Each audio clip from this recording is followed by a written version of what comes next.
Welcome to another episode of Inner Peace, Better Health, the podcast where we explore the intersection of mental well being and the physical health. I'm your host, Avik, and today we have a truly special guest with us, Dr. Mark A. Hicks. So, welcome to the show, Dr. Mark. Thank you. I'm very glad to be here. Lovely, lovely. So, Mark, like before we start our conversation, I'd quickly love to introduce you to all of our listeners. Dear listeners, Mark is an author, ghostwriter, speaker, counselor, and relationship specialist who has dedicated his life to understanding and teaching the art of love and relationships. So, his latest book, Learning Love, Building a Life That Matters, and Healthy Relationships that last. It's a treasure trove of insights on how love can transform our lives both at home and at work. So, Mark, it's an absolute pleasure to have you here today, and I can't wait to get started. Welcome to the show again. Thank you. Great, great. So, Mark, you often say that love is a learned skill set. So, if you can share, like, on what do you mean by that? Yes, so many people think that love is a mystery. It's something that just happens Mm-hmm. by serendipity. And there Uh-huh. can be a certain level of mystery to it, I understand. But relationships that are healthy, happy, thriving relationships are built, and they are built on the components of love. I teach these components in my book. That love is a learned skill set. And that's very good news for people, particularly if you have come from a dysfunctional family background, Mm. if you have been through a divorce, if you've been through some sort of relationship trauma, or if relationships just haven't worked out for you in the past. Relationships can be learned. It is a learned Mm. skill set. Love is a learned skill set. And so, even if things have gone badly in the past, we can learn the five components of love that I teach in my book. Anyone can learn them, put them into practice, and build the healthy relationships you want. There is an emotional component to love, obviously, but it's more than that. And so often we just wait for that emotional moment to take place, and then life comes along and life is difficult, and our emotions change over time, and we wonder what has happened to love. Love Mm. is an emotion, but it's also more than that. There are five components to love, and when we learn and practice all five of these components, we can build the Mm. relationships we want. And this is at home and at work, in our neighborhoods, with friends, with coworkers. Obviously, the relationship you have with a spouse is going to be different than you have with a coworker, but the Mm. foundational components to build those relationships are the same. They develop differently, but they are the same components, whether we're talking about family or friends or coworkers. Mm. Understood, understood. So, okay. And like, how can someone start learning these skills if they feel that they have never been good at love? I do teach in my book that will be coming out in June of 2025 through Morgan James Uh-huh. Publishing. But you don't have to wait till June. You can go to my website, markahicks.com, and I have a free ebook that is available to download that will talk about these five components of love. It'll give you an overview of each one. And when we put these five components into practice, all we really have to know is what they are and start putting them into practice. And we can start building those relationships, even if we've had difficulty in the past. Wow. That's something lovely, I'd say. Yeah, that's really really lovely because I mean it sounds like you are saying that love isn't just an emotion but a set of practices that we can develop. So for the listeners who might feel overwhelmed by this idea, what would be the first step they can take today to start learning these skills? If you can share. The first component of love surprises people. Mhm. The first component of love is grief. And that is a surprise to a lot of people because when we think about love, we think about everything being sweet and beautiful, and that is part of it. We want that to be sweet and beautiful. But grief is a reality of life because no one gets through this life without scars. Everyone experiences some sort of difficulty along the way. And when we get hurt, there is a natural tendency to start putting up emotional barriers, to start pushing people out of our life, keep people at arm's length, to put up emotional walls that keep us from having the relationships we want because we're trying to protect ourselves. That's a natural instinct. But when we do that, we hinder the relationships that we actually want. When we learn how to grieve, when we learn how to face the difficulties of life and allow grief to be a healer, it does hurt, but it's not to be avoided. Grief is a healing element that helps us in our comeback story to come back from the trauma and the dysfunction and that divorce we went through or the breakdown in a relationship that we experienced in the past. Grief allows us to come back from that. And even though life does hurt, and it can hurt so badly that it seems to leave a hole in our heart, what I want folks to understand is that you can live a really good life with a hole in your heart. We might not be able to fix the past. We can't change what happened, but we can live a really good life despite the hurts of our past when we learn how to grieve, learning that skill. And that very often means that we need to get help. We need to go to a counselor or a therapist or a coach that can help us in the grief process so that we're not putting up walls, we're not putting up barriers, we are able to connect because we've come back from the hurt of life and the pain of life through the process of grief. Understood. Yeah.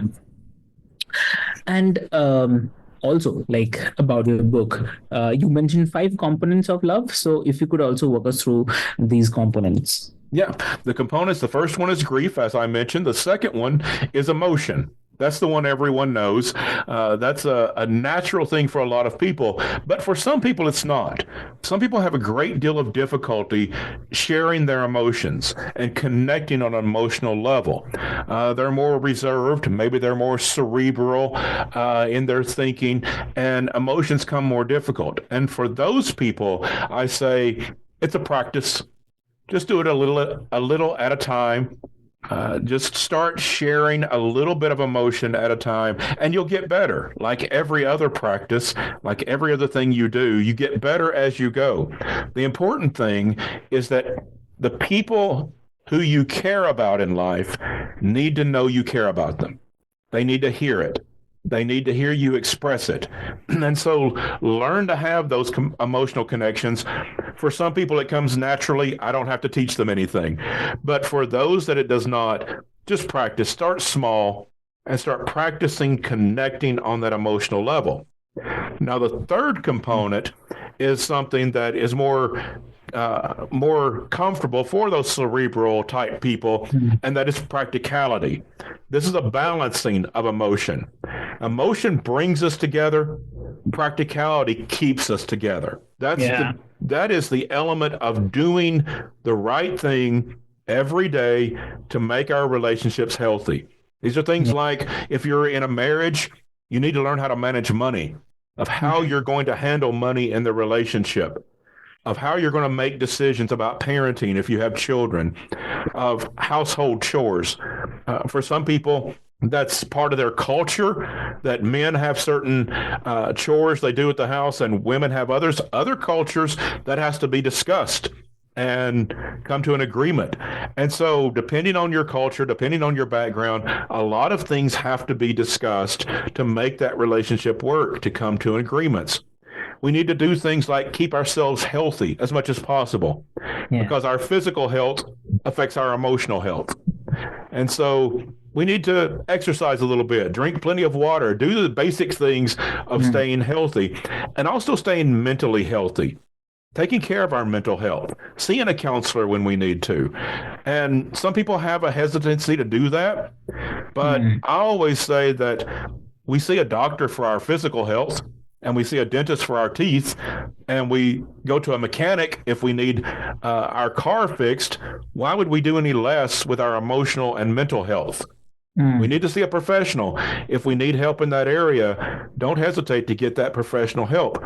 And doing those type of things are the practical realities of staying healthy so that Hmm. we can stay connected and be in a good, healthy relationship. It is emotional in a relationship, but there's also a lot of practicality to it. Exactly. That's very true. Yeah. And also, like many people believe that love should come naturally, and that if you have to work at it, then something is wrong. So, what are your thoughts on this perspective? Yeah, I would have to disagree with that. I think that the reason we think that it is natural is because if we came from a healthy family, Hmm. we learned much about love before we remember learning it. We learned it as an infant, as a child. We experienced love from our parents in a Hmm. healthy way, and so we learned it before we remember learning it. But it is Hmm. still something we learned. It's I would equate it to learning to walk. We Hmm. learned how to walk. It took practice. Our parents helped us. They helped us up. We gained strength. We saw it demonstrated by people. And so we learned how to walk, but we don't remember learning how to walk. It's just something that we learned over time. We have the natural capacity to walk, but it still has to be learned. I would say the same thing about love. We all have a natural capacity to Hmm. love, but we still have to learn how. It's easier if we have a healthy family, that we grow up in a thriving family background, then we can learn a lot of this before we remember learning it. We learned it growing up. But if you did not come from that healthy background, or even if you did, there might be some things that are not working for you as an adult, we can still learn these five components of love in order Hmm. to build those healthy relationships. Just like someone may have been in an accident and they struggle to walk, even though they learned it as a child, there may Hmm. have been a major setback in their life. Very Yeah. often they can still learn to walk again. It's a process. They need help, but they learn to walk again. And so while there is a natural capacity Yeah. for love in every human being, it is Hmm. still something we have to learn and practice in order to build thriving relationships. And that's why I think we see so many relationships struggle, is we assume it's going to be easy, that it's something natural, and then we're confused when it's actually pretty difficult sometimes, even in the best scenarios. And we still have things to work at. And so we think we're doing it wrong or we're with the wrong person. It may be that we have one or two or three components that we're doing well, but we may be missing one or two. And that's why these five components are so important, is we can conceptualize love and see what parts are working and what parts are not. I understand. Yeah. And like, what do you hope readers will take away from your book, Learning Love? I hope people will be inspired to build those relationships, that they will understand that you don't have to be discouraged, even if it's been difficult in the past. And even if you do come from a healthy family, everyone still has things to learn. And one of Hmm. the most important is the fourth component of love, and that is learning to love yourself first. And this is something that Brene Brown has spoken of a lot, wrote about from her research. Other researchers have as well.